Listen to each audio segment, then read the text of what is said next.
नमस्कार। तो आप लोगों का स्वागत है मेरे ब्लॉग में। तो जी, आप जिस तरह देख रहे हैं, ये मैं बायो नहीं कर रही हूँ, मैं कर रही हूँ हाय। और लाइक शेयर सब्सक्राइब कीजिएगा। तो आज हमारी शुरुआत होती है ब्लॉग में नहीं, मंदिर में। और नहीं, मंदिर में नहीं, हमारी शुरुआत होती है, हमारे ब्लॉग की शुरुआत होती है मंदिर से। जी हाँ, जहाँ हम लोग पहुँचते हैं मंदिर, और जो कि मेरे नाना जी के घर से लगभग 20 से 30 किलोमीटर की दूरी पर। जी हाँ, तो मेरे नाना जी बहुत दिन से बोले जा रहे थे, अरे यार कभी मंदिर चलते हैं, मंदिर चलते हैं। ऐसा नहीं बोल रहे थे, वो एकदम शांत मालवी भाषा में बोलो तो ऐसा बोल रहे थे, लो यार बहुत दिन हो गया, कहीं घूमने नहीं गया यार, चलो मंदिर चला यार। तो हम लोग फिर मंदिर आए, और रिटर्न की टिकट भी थी, मतलब हम इंदौर जाने वाले थे, तो सोचा कि अब चलो चलते हैं मंदिर होके ही। मंदिर नहीं, मंदिर। आप लोग ऐसा मत सोचिएगा कि मैं अपमान कर रही हूँ, मेरे मुंह से निकल रहा है, बाकी और कुछ नहीं। तो देखिए, मेरी मम्मी बार बार रिक्वेस्ट करे जा रही, नारियल फोड़ दो पापा, नारियल फोड़ दो। फिर नाना जी आए, उन्होंने नारियल फोड़ा, और मेरा छोरा जो है वो बार बार प्रसाद ले जा रहा था, खाए जा रहा था, और कपड़ों से पोछे जा रहा था। मतलब बस इसका मंदिर में आने के बाद एक ही काम, धोख दे दो। हाँ, अच्छे से धोख दे दिया, और उसके बाद बस प्रसाद ले लो। फिर धोख दिया, फिर प्रसाद, फिर धोख दिया। और ये मोहतरमा, जी हाँ ये मोहतरमा सेल्फी क्वीन बोलो। फिर मेरी नानी आई भभूत लेके, हम लोगों ने भभूत लगाया और खाया भी, जो कि मेरा फेवरेट पार्ट है। मतलब भभूत तो माँ कसम इतना पसंद है कि क्या बोलूँ, बहुत ही ज़्यादा पसंद है अपने को भभूत।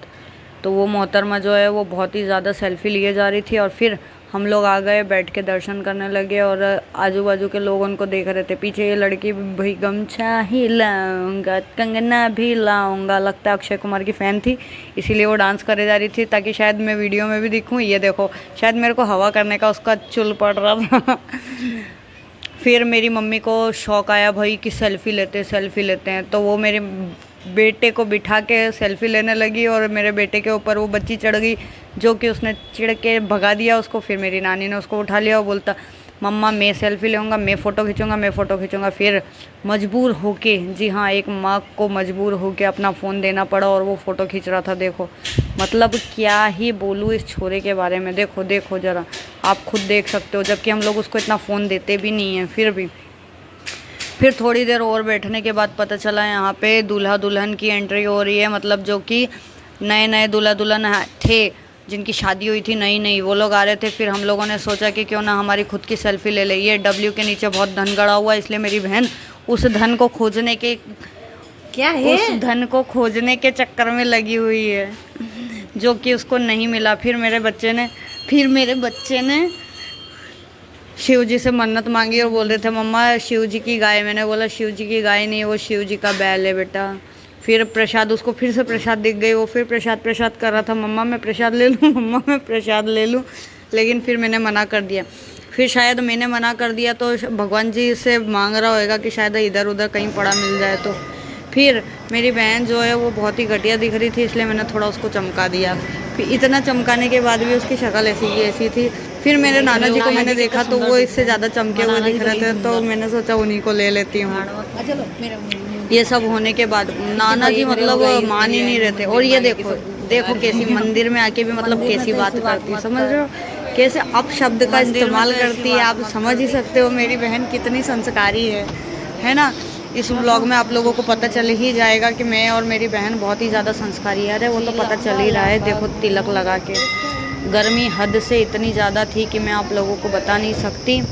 बिना गमछे के, रुमाल के बाहर निकलना बहुत ही मुश्किल था, और अगर बिना इसके निकल जाओ चप्पल के, तो डांस होना एकदम स्वाभाविक है, जो कि हम लोग कर भी रहते। और दौड़ के फटाफट, चप्पल नहीं मिल रही थी, चप्पल पहना फटाफट, और मंदिर के पास वाली जहाँ पे माता रानी का गर्भगृह है, जहाँ से माता रानी प्रकट हुई है, वहाँ से पहुँचे।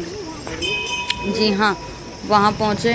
उसके बाद फिर हम लोग ढूंढने लगे, अरे मेरे मम्मी पापा, मेरी बहनों सब कहाँ मेरे को छोड़ के चले गए। फिर बहुत खोजने के बाद मेरे को मेरी छिपकली मिल गई। फिर मैं उसके पीछे जाने लगी, लेकिन धूप कम होने का नाम ही नहीं ले रही थी। सूरज दादा भी बोल रहे थे कि तुम मेरे से बच पाओगे या माता रानी से। ऐसा लग रहा था कि दोनों जो है वो मिल के हमको सज़ा दे रहे हैं।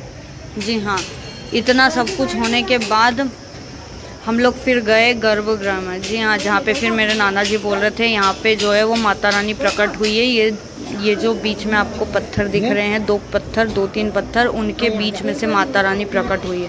फिर वहाँ पे हम लोगों को दिख रहा था 10 का नोट, और मैं और मेरी बहन बार बार बोल रहे थे माता रानी आप हमको दोगे क्या, आप हमको दोगे क्या।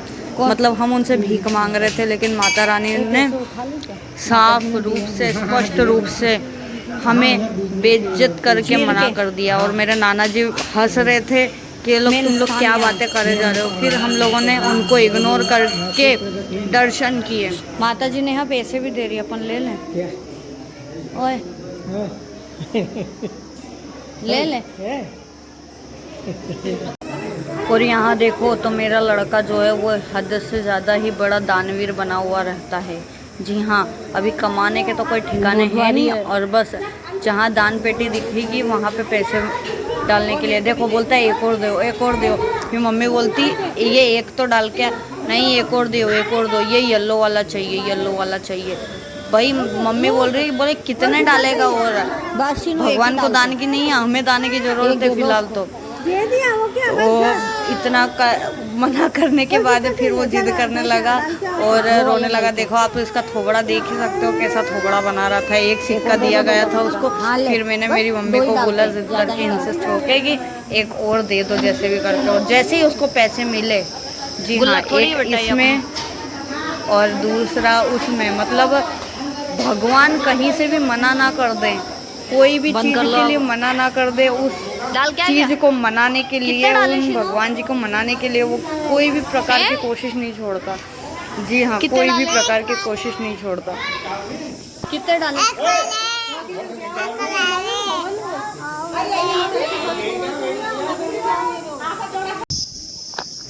जी तो हाँ, इन कीड़े मकोड़ों की आवाज़ सुन के ही ऐसा लग रहा है, वो डायलॉग याद आ रहा है मुझे, आया मौसम ठंडे ठंडे डरमी कोल का, ठंडे ठंडे डरमी कोल का। लेकिन यहाँ पे ना डरमी है ना कूल है तो सिर्फ गर्मी गर्मी गर्मी। और उस गर्मी में हम झुलस के राख हो गए, इसीलिए बस राख होना बचा था, इसीलिए हम लोग सब घूंघट डाल डाल के चल रहे थे। लेकिन हमारी शॉपिंग ख़त्म होने का नाम ही नहीं ले रही थी। भैया कहीं जाएं और हम शॉपिंग ना करें, ऐसा तो कभी हो ही नहीं सकता। जी हाँ। नेहा, नेहा, कुर्सी की हाइट तेरे जितनी रह गई। हाँ ले ला तू। तो भाई यहाँ पे शॉपिंग इस चीज़ की चल रही है कि मेरी नानी जी को चाहिए माता रानी के नीचे, नहीं मतलब मैं भगवान बिठाते हैं उस पार्ट के ऊपर रखने के लिए लाल कपड़ा। और यहाँ पे देखो मेरी बहन के फालतू की चीज़ें, बस ये देखना वो देखना। मतलब हाइट कम होने के साथ साथ क्या है, उसका दिमाग भी कम ही है। जी हाँ, अभी भी बचपने से बाहर नहीं निकल पाई है बेचारी, क्या करें। देखो 40 रुपए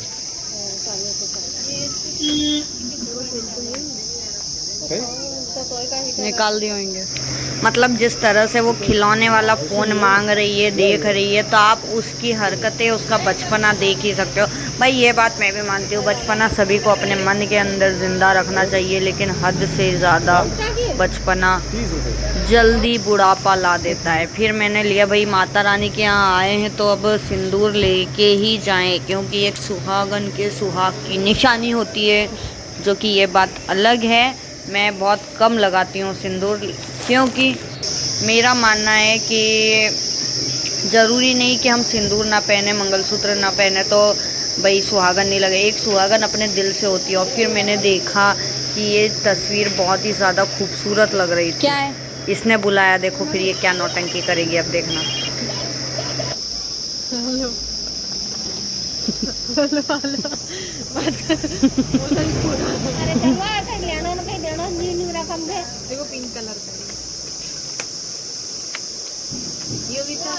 वो घंटी वाला किचन है क्या अंकल जी? ये घंटी वाला किचन है क्या?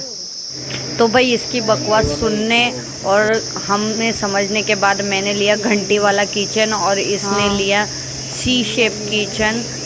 तो बहुत ही नहीं, सुंदर लग रहा ये था। अब ज़्यादा ये अच्छा मत लग रहा है। बोलना कि घंटी वाला किचन मैंने अपने पति के गले में बांधने के लिए लिया है। जी बिल्कुल नहीं। ऐसा माना जाता है कि घंटी वाला किचन अगर अपने हस्बैंड को या अपने कोई भी जो जिनसे आप लव करते हो, वो जिनको आप सांवलिया बहुत सेठ की प्यार वो करते देख तस्वीर हो, कितनी अंग्रेजी और सुंदर हिंदी लग दोनों रही एक ही होता है, लव और प्यार। तो जिन्हें भी आप देते हो उनके लिए बहुत की ही अंकल शुभ ये? माना जाता है। फिर मेरी बहन ने बोला ये ये कितने की? तस्वीर का फोटो ले लो, हाँ? जो कि बहुत ही सुंदर लग रही थी, श्री 360। सांवलिया सेठ की तस्वीर, और उसी के नीचे 7 घोड़ों की तस्वीर बहुत ही ज़्यादा प्यारी लग रही थी।